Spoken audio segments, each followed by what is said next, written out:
اعوذ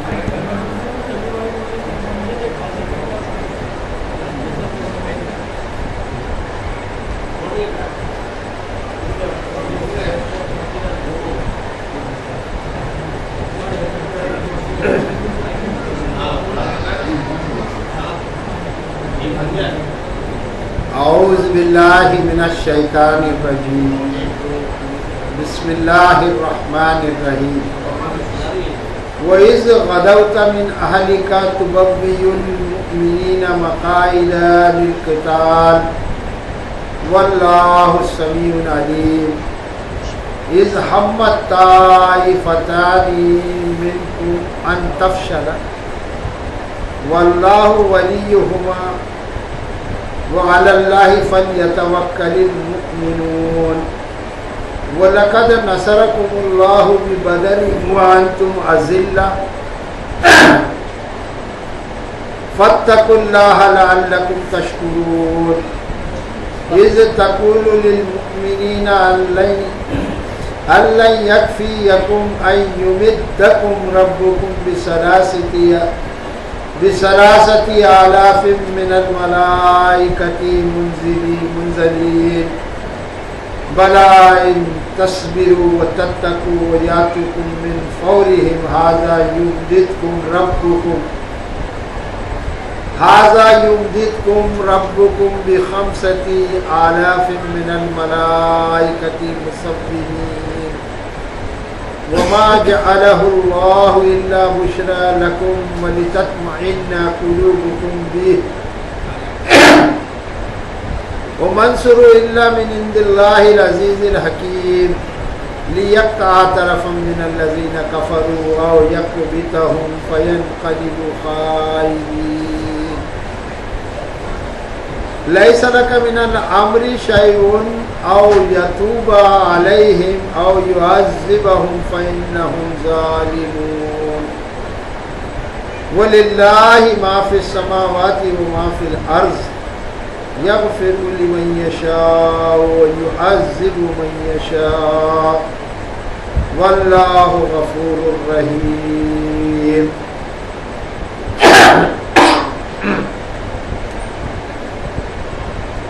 برادران اسلام، ابھی آپ سورہ آل عمران کا تیسرا رکوع سماعت فرما رہے تھے، جو کہ اللہ تبارک و تعالیٰ کے فضل و کرم سے میں نے تلاوت کا شرف حاصل کیا. وما توفیقی الا باللہ.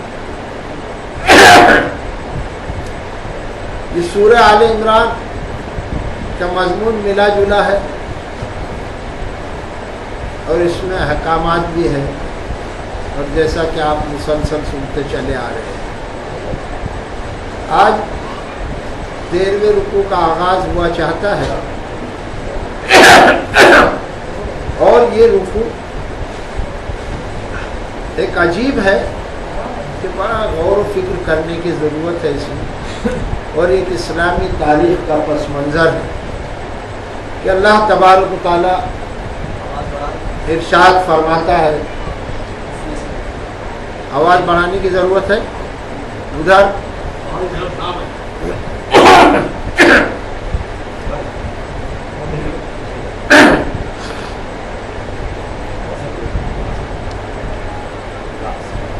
اعوذ باللہ من الشیطان الرجیم بسم اللہ الرحمن الرحیم. وَإِذْ غَدَوْتَ مِنْ أَهْلِكَ تُبَوِّئُ الْمُؤْمِنِينَ مَقَاعِدَ لِلْقِتَالِ وَاللَّهُ سَمِيعٌ عَلِيمٌ. اور اللہ تعالیٰ ارشاد فرماتا ہے، اور اے نبی صلی اللہ علیہ وآلہ وسلم، جب صبح سویرے آپ اپنے گھر سے نکلے اور مومنوں کو جنگ کے مورچے پر بٹھانے لگے، اور اللہ تبارک و تعالیٰ سب کچھ سننے والا اور سب کچھ جاننے والا ہے. یعنی یہ رکوع کی جو آیتیں ہیں جنگ احد کے بعد نازل ہوئی ہے، اور جنگ احد ایک مشہور جنگ ہے اسلامی کہ مدینہ منورہ اور مکہ معظمہ کے راستے میں یہ احد کی پہاڑی ہے، اور مدینہ منورہ سے یہ قریب ہے، تقریباً 4 کلومیٹر، اور مکہ معظمہ سے یہ دور ہے۔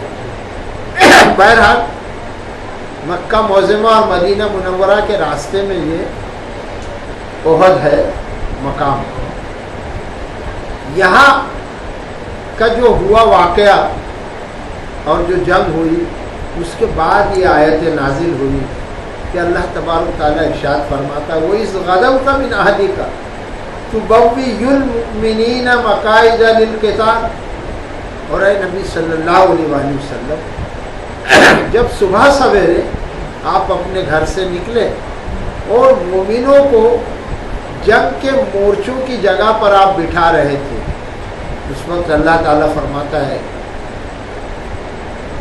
کہ اللہ تبارک و تعالیٰ سب کچھ سننے والا اور سب کچھ جاننے والا ہے، واللہ سمیع علیم۔ اب جیسے ہی خبر آپ صلی اللہ علیہ وآلہ وسلم کے پاس پہنچی کہ مکہ سے ایک جریح لشکر نکل چکا ہے اور جو کہ مسلمانوں پر حملہ کرنا چاہتا ہے، 3000 کا لشکر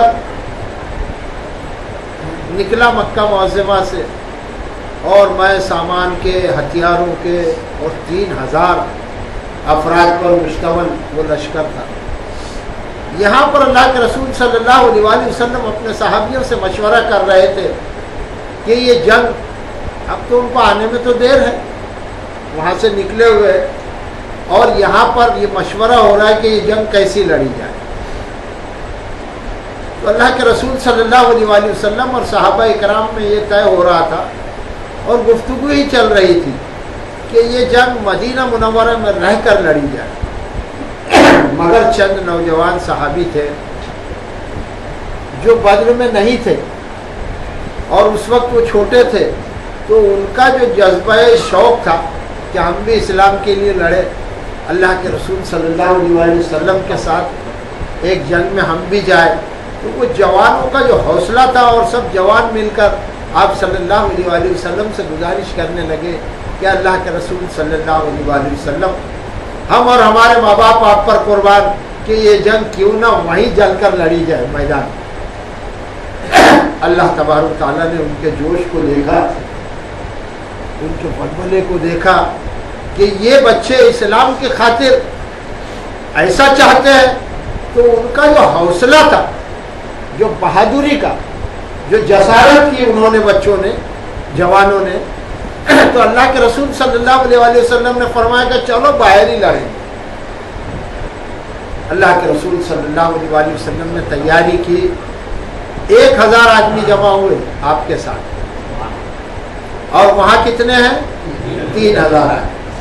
اب 1000 آدمی لے کر صبح سویرے یعنی فجر کی نماز کے بعد آپ صلی اللہ علیہ وآلہ وسلم نکلے، اور اللہ تعالیٰ فرماتا ہے وِإِذْ غَدَوْتَ، اور جب صبح سویرے آپ نکلے من اہلِکَ، اپنے گھر سے، تُبَوِّئُ الْمُؤْمِنِينَ، آپ مومنوں کو جگہ دے رہے تھے، بٹھا رہے تھے، مقاعد للقتال، جنگ کے مورچوں پر، کہ فلاں کہاں پر رہے، فلاں کہاں پر رہے۔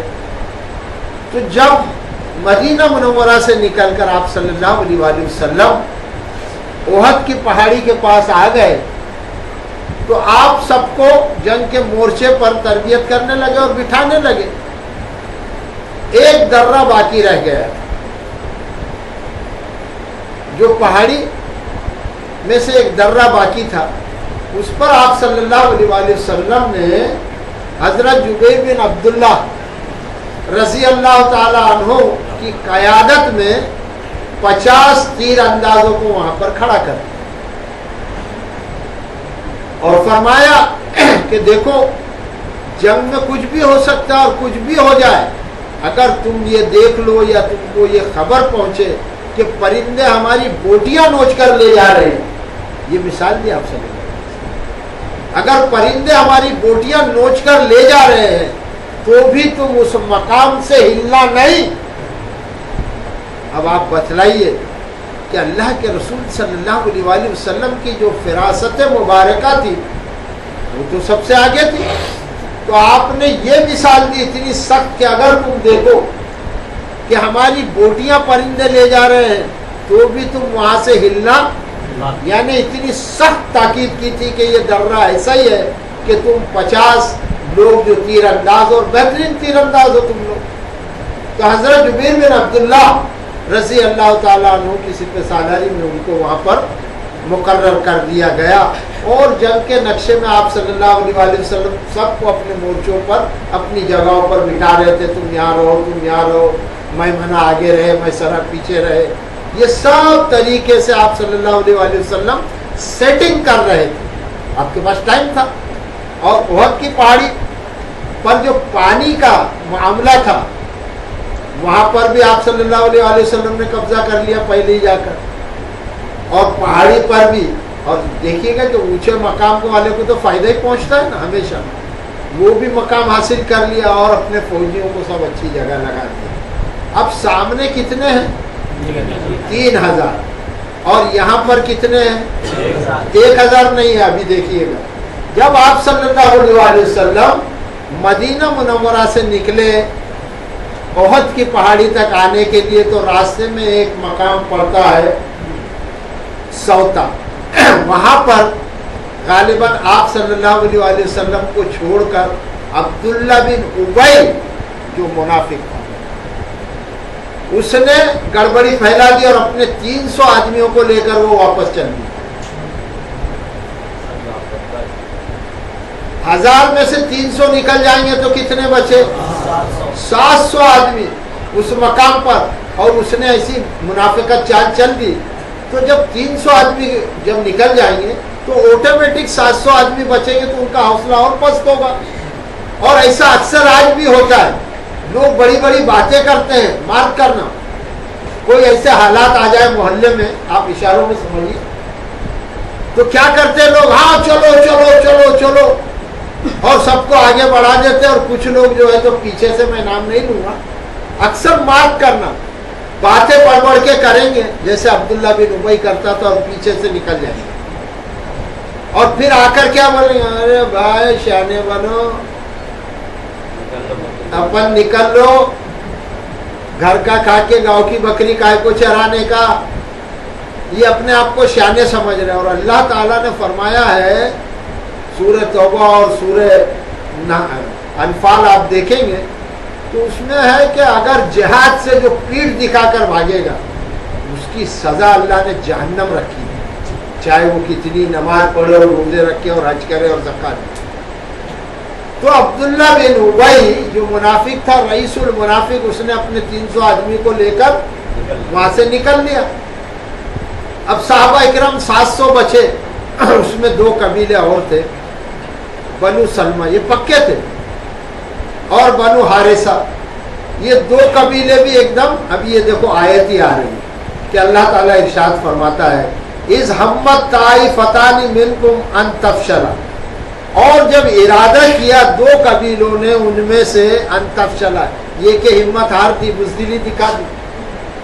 700 آدمی رہ گئے, 300 نکل گئے, تو یہ 2 قبیلے والے بھی گڑبڑا گئے.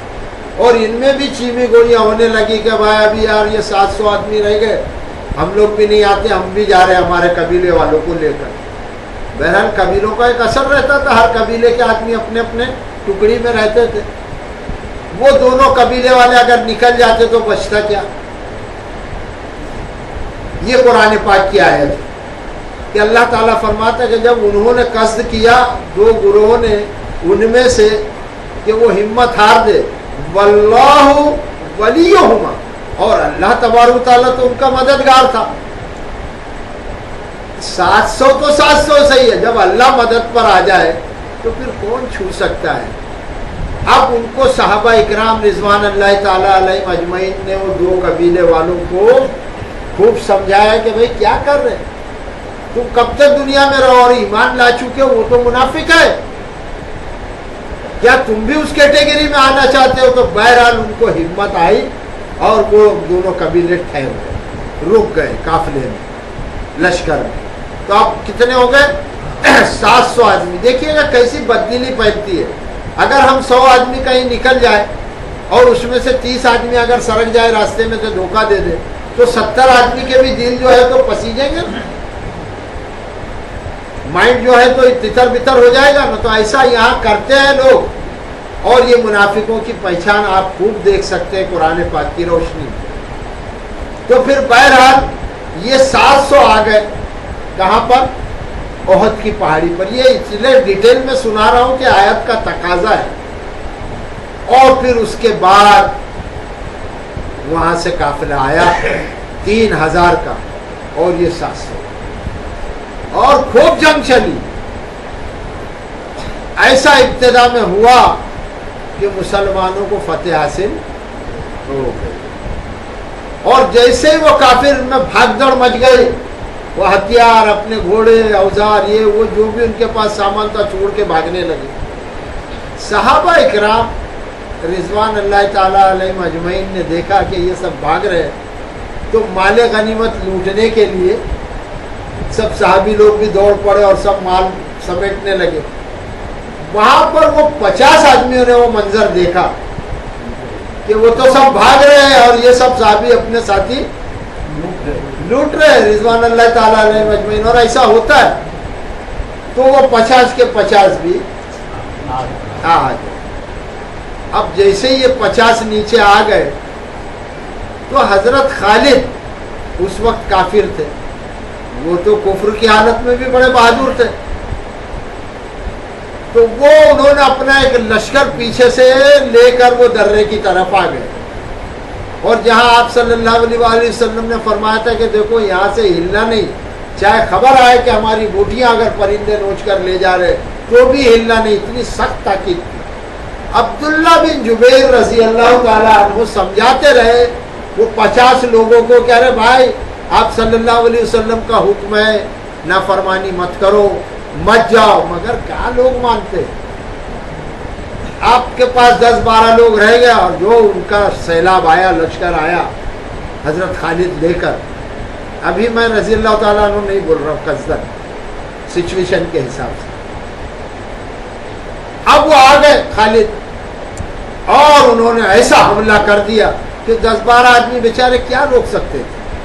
وہ جو فتح تھی وہ شکست میں تبدیل ہوئی، اور ایسی تبدیل ہوئی کہ سارے صحابی بھاگنے لگے. اور جو شکست کا منظر یہ ہو گیا، فتح جو تھی وہ شکست میں بدلنے لگ گئی اور سب افراتفری مچ گئے. اور پھر اس میں یہ خبر آئی کہ آپ صلی اللہ علیہ وآلہ وسلم کو شہید کر دیا گیا. اب یہ سننا تھا تو اور ہراساں ہو گیا، ہراس ایک دم پھیل گئی، ایسی مایوسی. سب صحابہ اکرام بھاگنے لگے ادھر ادھر رضی اللہ تعالیٰ. اتنے میں اللہ کے رسول صلی اللہ علیہ وآلہ وسلم نے خود آواز دی، کیا ہے لوگوں، میں یہاں پر ہوں. اور کہاں بھاگے جا رہے؟ چلو ادھر. جب اللہ کے رسول صلی اللہ علیہ وآلہ وسلم کی للکار سنی، صحابہ اکرام نے تو ان کو ذرا خوشی محسوس ہوئی اور جوش آیا، اور جو بھاگ رہے تھے وہ سب پلٹ کر آ گئے. اسی جنگ احد میں آپ صلی اللہ علیہ وآلہ وسلم کے دندان مبارک شہید ہوئے، اور یہاں پر زرہ کی کڑی ایک ماتھے پر گھس گئی تھی، زخم ہو گیا تھا. وہ کڑی حضرت عبیدہ بن جرح رضی اللہ تعالیٰ عنہ نے اپنے دانتوں سے کھینچ کر نکالی تھی، اور ان کے بھی دانت اس میں شہید ہوئے. کس کے؟ ابو عبیدہ بن جرح رضی اللہ تعالیٰ عنہ. تو بڑے بہادر صحابی تھے، بعد میں وہ سپہ سالار بھی بنے تھے آپ، وہ ایک الگ قصہ ہے. تو اب آپ صلی اللہ علیہ وآلہ وسلم کو سب لے کر پہاڑی کی طرف چلنے لگے، سیف کرنے لگے. اور پھر تاریخ گواہ ہے، ایک بات ایسی کہہ رہا ہوں کہ آج تک یہ معمہ حل نہیں ہو سکا کہ آخر وہ کافر لوگ جو فوج تھی وہ تو فتح کر لی تھی نا، ان کو کیا ہو گیا کہ وہ واپس خود بھاگنے لگے ہتھیار چھوڑ کر. یہ معمہ آج تک حل نہیں ہو سکا. اور آپ صلی اللہ علیہ وآلہ وسلم پہاڑی کی طرف چلے گئے صحابہ لے کر. رضوان اللہ تعالیٰ علیہم اجمعین، اور وہ خود بھاگنے لگ گئے. یہ معمہ آج تک حل نہیں ہوا. کیا تھا وہ کہ ان کو تو فتح مل رہی تھی، اگر وہ پیچھا کرتے تو شاید وہ بالکل غالب آ جاتے، مگر ایسا ہوا کہ وہ خود بھاگنے لگے. اور یہاں پر صحابی حضرات آپ صلی اللہ علیہ وآلہ وسلم کو لے کر پہاڑی کی طرف، احد کی طرف چلے گئے، اور وہ سب لشکر بھاگ گئے. اب یہ معمہ آج تک حل نہیں ہو سکا کہ وہ کیا بات تھی. اب قرآن پاک کی آیتیں سنیے گا. یہ اتنی بڑی تمہید تھی اور واقعہ تھا کہ جو سنانا ضروری تھا. کہ اللہ تبارک و تعالیٰ ارشاد فرماتا ہے واللہ ولیہما، اور اللہ تبارک و تعالیٰ تو ان کا مددگار تھا، وہ 700 آدمیوں کا. وعلی اللہ فلیتوکل المؤمنون، اور اللہ پر بھروسہ کرنا چاہیے ایمان والوں کو. یہ اللہ تعالیٰ نے آیت میں سمجھایا کہ کثرت اور قلت اللہ تعالیٰ کے سامنے کوئی معنی نہیں رکھتی. کتنی ہی بڑی فوج ہو اور کتنے ہی کم لوگ، اللہ چاہے گا تو کم لوگ اکثر غالب آئے بڑی طاقت ہو. تو اللہ نے فرمایا کہ مومنوں کو کیا کرنا چاہیے؟ اللہ پر بھروسہ کرنا چاہیے. یہ ہم سب کے لیے پیغام ہے آنے والے قیامت تک کے مومنوں کے لیے. اگر ہم مومن ہیں تو ہم کو بھروسہ کس پر کرنا چاہیے؟ کافر جو ہے تو کرتا ہے تلوار پر بھروسہ، اور مومن ہو تو بے تیغ بھی لڑتا ہے سپاہی. اللہ پر بھروسہ کرنا چاہیے. اور اللہ تعالیٰ فرماتا ہے وہ لقد نصرکم اللہ ببدر وانتم اذلہ، اور بے شک اللہ تبارک تعالیٰ نے بدر میں تمہاری مدد کر چکا ہے. اللہ تعالیٰ وانتم اذلہ، اور اس وقت تم کمزور تھے. وہ منظر بھی یاد کرو کہ جب 313 صحابی تھے اور وہاں پر 1000 کا قافلہ تھا، اور جب تو وہاں پر ہتھیار بھی نہیں تھے، ٹوٹے ہوئے بھالے، نیزے، زرہ بختر تھی نہیں تھی، اور ان کے پاس تو سب ساز و سامان تھا بدر میں. تو اللہ تعالیٰ فرماتا ہے کہ بدر میں تو اللہ تبارک تعالیٰ تمہاری مدد کر چکا، اور تم اس وقت کمزور تھے. فاتقوا اللہ، پھر اللہ سے ڈرو. کیا لشکر اور کیا کافر، ان سے کیا ڈرنا ہے دونوں طرح سے ہمیں سرفرازی ہے. دونوں طرح سے ہمیں سرفرازی، مرے تو شہید اور بچے تو ہے غازی. تو دونوں ہاتھ میں لڈو، پھر کیا فکر کرنے کا. مگر اللہ پر بھروسہ کرنا چاہیے مومنوں کو. اور اللہ تعالیٰ فرماتا ہے کہ فاتقوا اللہ، اور اللہ سے ڈرو، لعلکم تشکرون، شاید کہ تم شکر گزار بنو. اللہ سے ڈرو گے تو جذبہ شکر پیدا ہوگا. پھر اللہ تعالیٰ فرماتا ہے اذ تقول للمؤمنین ان یکفیکم ان یمدکم ربکم بثلاثۃ آلاف من الملائکۃ منزلین. اللہ تعالیٰ فرماتا ہے نبی صلی اللہ علیہ وآلہ وسلم، جب تم مومنوں سے کہہ رہے تھے کہ کیا وہ ہرگز کافی نہیں ہے اللہ تبارک تعالیٰ یہ کہ تمہاری مدد کرے 3000 فرشتوں سے منزلین جو اتارے گئے ہیں. اب یہ بات کہاں نظر آ رہی تھی؟ صحابہ اکرام کو. تو اللہ کے رسول صلی اللہ علیہ وآلہ وسلم کو نظر آ رہا تھا، اور اللہ نے دکھلایا تھا کہ 3000 فرشتوں سے اللہ تبارک تعالیٰ جو اتارے ہوئے تمہاری مدد کرے گا. کیا وہ تمہارے لیے کافی نہیں ہے؟ بلا ان تصبروا وتتقوا وياتكم من فورهم هذا يمددكم ربكم ب5000 من الملائكة مسومين. ہاں کیوں نہیں، اگر تم صبر کرو یعنی ڈٹے رہو، اور وہ تتقوا، اور تم پرہیزگار بنے رہو یعنی اللہ سے ڈرنے والے رہو، اور صبر کرو یعنی ڈٹے رہو بالکل.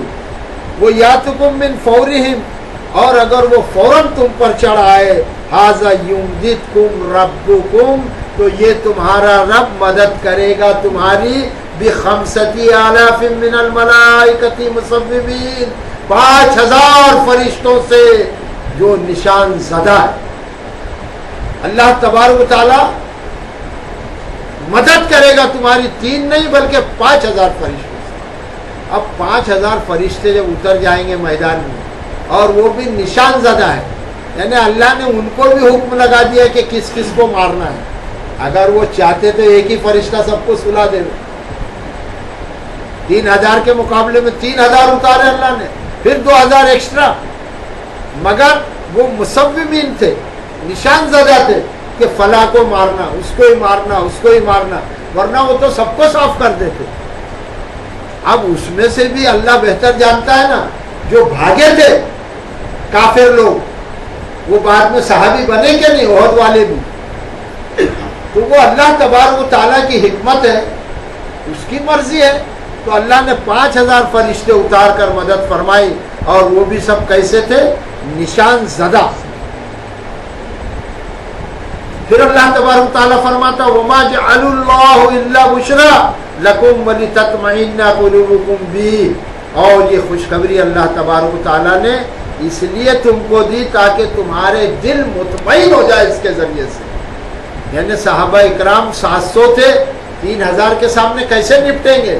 تو اللہ کے رسول صلی اللہ علیہ وسلم نے فرمایا کہ فکر مت کرو, اللہ فرشتے اتار چکا ہے اور وہ تمہاری مدد کے لیے کھڑے ہیں, اور اللہ تمہاری مدد کے لیے, اور یہ تم کو خوشخبری سنائی جاتی ہے تاکہ تمہارے دل جو ہے تو مضبوط ہو جائے. ورنہ شخص تو وہ بھی تھے, آدمی تھے نا صحابہ اکرام, اور سامنے بھی تھے, سامنے کون تھے؟ وہ بھی آدمی تھے. تو 3000 کہاں اور 700 کہاں؟ ان کے پاس سب سامان, زرہ بختر وغیرہ, تلواریں, نیزے, بھالے, جو بھی تھے, ادھر کچھ کم. اس میں اللہ تبارک و تعالیٰ نے جب یہ خوشخبری دی آپ صلی اللہ علیہ وسلم کے ذریعے سے, تو صحابہ اکرام کے جو ہے خوشی کے مارے دل مضبوط ہو گئے. اور اللہ تعالیٰ فرماتا ہو منصر الا من عند اللہ العزیز الحکیم, اور نہیں ہے مدد مگر اللہ کی طرف سے, اور جو زبردست اور حکمت والا ہے. اور یہ مدد تو اللہ تبارک و تعالیٰ کی طرف سے ہے جو غالب ہے اور حکمت والا ہے, دانا و بینا. تو ہم کو یہ بات اس لیے بتائی جا رہی ہے بذریعہ قرآن کہ اگر کبھی بھی ایسا معاملہ آ جائے تو دیکھو, اسلام کی بات ہو, تمہارے اپنی دھن دولت کی, زمین کی جنگ الگ ہے, مگر مذہب کے معاملے میں اگر بات آ جائے اور ایسی جنگ ہو جائے تو پھر اس ٹائم پر کیا کرنا چاہیے کہ اللہ پر بھروسہ کرنا چاہیے اور ڈٹے رہنا چاہیے اور پرہیزگار ہونا چاہیے. آ گیا ہے لڑائی میں کبھی وقت نماز, سربت سجدہ ہوئی, پھر جا کے کئی قوم حجاج, تو جب بھی اگر وقت نماز آ جائے تو وہ جنگ میں بھی نماز تم کو پڑھنا پڑے گی. اب یہاں تو امن میں بھی لوگ نماز چھوڑ رہے ہیں, اور خاص کر کے فجر کی. مجھے معاف فرمائے, بار بار بولتا ہوں, شاید آپ لوگوں کو برا بھی لگتا ہوگا کسی کو. بات حقیقت یہ ہے, اٹھتے ہیں پھر بولتے ہیں ارے 5 منٹ کے بعد اٹھوں گا, اور 5 منٹ میں شیطان گلاٹی دے دیتے. مومن کی یہ شان نہیں ہے کائے کہ 5 منٹ, اور اگر 5 منٹ بعد بھی اٹھنا ہے تو کنٹرول رکھ, اللہ کے فضل سے مدد آئے گی, اللہ کی اٹھ جائے. مگر نیت میں ہونا چاہیے رات سے ہی کہ میں فجر ضرور پڑھوں گا انشاءاللہ. پہلے ہی رات میں ہی ڈب ہو جاتے کہ بہت رات ہو گئی, اب کیا ہوئے گا. نیت کی خرابیوں کی وجہ سے بھی شاید اٹھ نہیں پاتے, مجھے معاف فرمائیے گا. تو نماز جنگ میں بھی معاف نہیں ہے. وجہ یہ کہ ہم لوگ امن میں بھی نمازیں چھوڑ دیتے ہیں. اللہ ہم پر رحم فرمائے. اللہ تعالیٰ فرماتا ہے لِيَقْطَعَ طَرَفًا مِّنَ الَّذِينَ كَفَرُوا أَوْ يَكْبِتَهُمْ فَيَنْقَلِبُوا خَائِبِينَ, تاکہ اللہ تبارک و تعالیٰ جن لوگوں نے کفر کیا ہے ان کا ایک بازو کاٹ دے. یہ مدد اللہ تبارک و تعالیٰ نے اس لیے کی کہ جو کافر لوگ ہیں ان کے ایک گروہ کو اللہ تبارک و تعالیٰ کاٹ دے, ختم کر دے, او یکبتہم, یا ان کو ذلیل کر دے. فینقلبوا خائبین, پھر وہ لوٹ جائے نامراد ہو کر, ناکامیاب ہو کر. اور ایسا ہی ہو. 3000 نہ جانے کیا ہو گیا تھا، یہ معمہ آج تک حل نہیں ہے کہ وہ کیسے بھاگ گئے. تو یہ آیتیں ہیں کہ بیچ میں اللہ کے فرشتے تھے جو آپ صلی اللہ علیہ وآلہ وسلم تک آنے نہیں دے رہے تھے، اور وہ لوگوں کو دکھتا نہیں.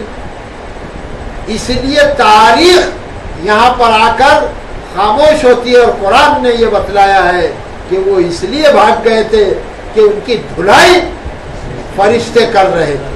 واللہ اعلم بالصواب. پھر اللہ تبارک تعالیٰ ارشاد فرماتا ہے لیس لک من الامر شیء او یتوب علیہم او یعذبہم فانہم ظالمون.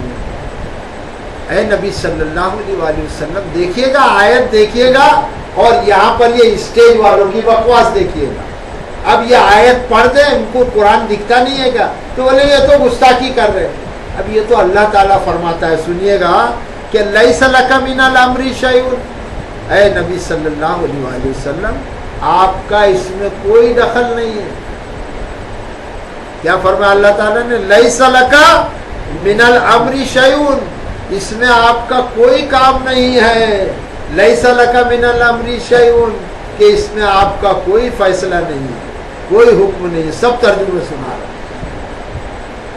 اس میں آپ کا کوئی دخل نہیں ہے. او یتوب علیہم، یا کہ اللہ تبارک تعالیٰ ان کی توبہ قبول کر لے. او یعذبہم، یا ان کو عذاب دے. فإنہم ظالمون، پھر یقیناً وہ ظالم ہے. یعنی وہ جو بھاگے تھے تو اللہ کے رسول صلی اللہ علیہ وآلہ وسلم کے منہ سے وہاں پر ایک بددعا نکل گئی تھی، اور وہ یہ تھی کہ اللہ کے رسول صلی اللہ علیہ وآلہ وسلم نے فرمایا کہ وہ قوم کیسے فلاح پا سکتی ہے جو اپنے رسول کو قتل کرنے کی سوچے. یہ کہنا تھا. اور یہاں قرآن کیا فرماتا ہے؟ اے نبی صلی اللہ علیہ وآلہ وسلم آپ کا اس میں کوئی فیصلہ نہیں ہے، آپ کا کوئی دخل نہیں ہے. او یتوب علیہم، یا کہ اللہ تبارک تعالیٰ ان کی توبہ قبول کر لے. او یعذبہم، یا ان کو عذاب دے. فإنہم ظالمون، آخر کار وہ ہے تو ظالم، مگر اختیار کس کا ہے؟ یہ ہے. اب کوئی کچھ بھی بولے وہ اس کی بکواس ہوگی. حق یہ ہے جو اللہ فرماتا ہے، یعنی اللہ تبارک و تعالیٰ اپنا فیصلہ خود فرماتا ہے. اللہ تبارک و تعالیٰ کو کوئی مجبور نہیں کر سکتا، اور اللہ تعالیٰ کسی کا بدا ہوا. لوگ کیا کر رہے ہیں کہ اللہ تعالیٰ کو تو معاذ اللہ ایسا کر کے رکھ دیا ہے کہ جیسے اللہ کچھ کر ہی نہیں سکتا. رسول صلی اللہ علیہ وآلہ وسلم تو بہت بڑی بات ہے. یعنی اب تو چھوٹے چھوٹے حاجی ملنگ باوا بھی اللہ کو مجبور کر رہے ہیں کہ اللہ یہ میرا ماننے والا، اس نے وہ ڈر بجایا تھا میرے مزار پہ آ کر، اس کو تو معاف کر دے. اب تو ایسا کر کے رکھے یہ اسٹیج والوں نے. اللہ کا حال دیکھیے گا آپ. ارے ایسا نہیں ہے کہ اللہ تبارک و تعالیٰ ارشاد فرماتا ہے لیس لک من الامر شیء. اے نبی صلی اللہ علیہ وآلہ وسلم اس میں آپ کا کوئی دخل نہیں ہے. او یتوب علیہم، یا ہم ان کی توبہ قبول کر لے. او یعذبہم، یا ان کو سزا دے. فإنہم ظالمون، پھر یقیناً وہ ظالم ہیں. وہ تو ہے حق تلفی کرنے والے، مگر اللہ اگر کسی کو معاف کرنا چاہے تو کوئی کچھ نہیں کر سکتا، کسی کا فیصلہ نہیں چلے گا. اس لیے کہ اللہ نے فرمایا، اس کی آخری دلیل یہ ہے، اور یہاں پر رکوع بھی ختم ہو رہا ہے، وَلِلَّهِ مَا فِي السَّمَاوَاتِ وَمَا فِي الْأَرْضِ. اس لیے کوئی دخل نہیں دے سکتا کہ سب اللہ ہی کا ہے، جو کچھ آسمانوں میں ہے اور جو کچھ زمین میں ہے. یعنی اگر کوئی دخل دینا چاہے، فیصلہ کرنا چاہیے، تو اس کو ثابت کرنا پڑے گا کہ اس نے کیا بنایا اور اس کا ہے کیا. اللہ تعالیٰ نے یہ دلیل دی کہ اس لیے اللہ ہی کا فیصلہ چلے گا کہ وَلِلَّهِ مَا فِي السَّمَاوَاتِ وَمَا فِي الْأَرْضِ. اور اللہ ہی کا سب کچھ ہے جو آسمانوں میں اور زمین میں ہے. یغفر لمن یشاء، وہ جس کو چاہے معاف کر دے. وَيُعَذِّبُ مَن یشاء، اور وہ جس کو چاہے عذاب دے. وَاللَّهُ غَفُورٌ رَحِيمٌ، اور اللہ تبارک و تعالیٰ معاف کرنے والا اور مہربان ہے، رحم کرنے والا ہے۔ اللہ تعالیٰ تو اتنے مواقع دیتا ہے سب کو، کافروں کو بھی دیے چلے جا رہا ہے، دیا نہ موقع حد سے بھاگنے والوں کو، ورنہ سب کو وہاں پر فرشتوں سے مروا دیتا اللہ تعالیٰ، صحابہ اکرام سے مروا دیتا رضی اللہ تعالیٰ عنہ، مگر ایسا نہیں ہوا، بچ گئے کچھ لوگ، پھر ان کی توبہ قبول ہوئی، پھر اس میں سے بھی صحابی بنے کہ نہیں بھائی؟ تو ایسے آج جتنے کافر ہیں اللہ تبارک و تعالیٰ چاہے تو 1 منٹ میں سب کو ختم کر دے، 1 لمحے میں ختم کر دے، مگر اللہ موقع دے رہا ہے۔ یہ قرآن اللہ کرے کہ یہ ساری دنیا کے بندوں تک، لوگوں تک پہنچے، اس میں کافر ہو، نصرانی ہو، یہودی ہو، عیسائی ہو، دلت بھائی ہو، مسلمان ہو، سب اس کتاب سے فائدہ اٹھائے اور اللہ سے توبہ کر لے۔ اللہ تبارک و تعالیٰ کے ہم سب بندے ہیں، اللہ تعالیٰ جس کے لیے چاہے گا معافی دے دے گا اور جس کو چاہے گا سزا دے گا، اس میں کسی کا دخل نہیں چلے گا۔ کوئی یہ چاہے گا کہ اللہ اس کو بخش دے تو ایسا نہیں ہے، اور کوئی چاہے گا کہ اس کو اللہ سزا دے تو ایسا بھی نہیں ہے۔ اللہ کا فیصلہ ہے، اللہ اپنی حکمت کو جانتا ہے، اللہ غالب ہے، اللہ غفور ہے اور اللہ رحیم ہے۔ وآخر الدعوانا الحمد للہ رب العالمین۔